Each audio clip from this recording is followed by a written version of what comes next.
that you can pray for situation that you're facing. God hear your prayer, answer your prayer. As you're on your way to your miracle, you see things started to getting even worse. You ask yourself, did God hear my prayer? Did God answer my prayer? Why am I experiencing what I'm experiencing? Let's check this in the Word of God. Mark chapter 5, verse 22, 23, 24. We'll jump to 35. Because 25 to 34, it talk about the woman with the issue of the blood. But here now, I want us to focus on the story of Jairus. Let's read. Mark chapter 5 verses 22. Jairus, an official of the local synagogue, arrived, and when he saw Jesus, he threw himself down at his feet. Verses 23, and begged him earnestly, "My little daughter is very sick. Please come and place your hands on her, so that she will get well and live." Verses 24, then Jesus started off with him. So many people were going along with Jesus that they were crowding him from every side.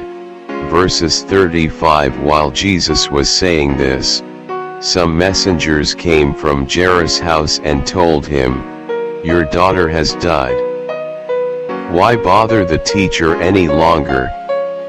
Verses 36, Jesus paid no attention to what they said, but told him, "Don't be afraid, only believe." Here the Bible talk about the man Jairus, that when he saw Jesus, he fell on his feet. He begged him to come and pray for his daughter because she was sick. As they were going to Jairus' place, some men came saying to Jairus, "Bother not the master anymore because your daughter, she's dead." Look at this. Jesus heard the cry of Jairus, but along the way, things started to get even worse. If it is today, you pray for something, things started to get even worse. What do? Do you speak negative?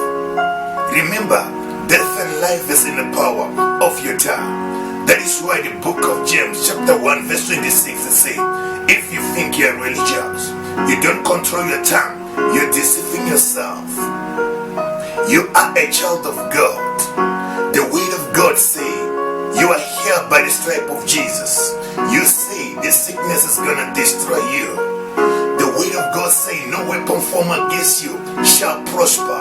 You say the situation is gonna destroy you.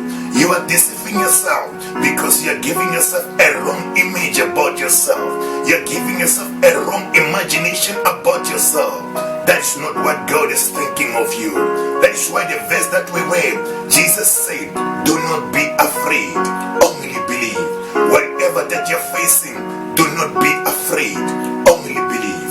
Let's look at another verse that is supporting what I'm sharing with you right now. Let's look at Exodus chapter 3 verse 7. Let's read. Exodus chapter 3 verses 7. Then the Lord said, I have seen how cruelly my people are being treated in Egypt. I have heard them cry out to be rescued from their slave drivers. I know all about their sufferings.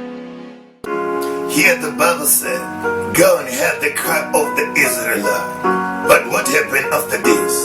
Did they see the manifestation of the power of God immediately? If you read the whole story, you'll see that the king of Egypt increased their punishment.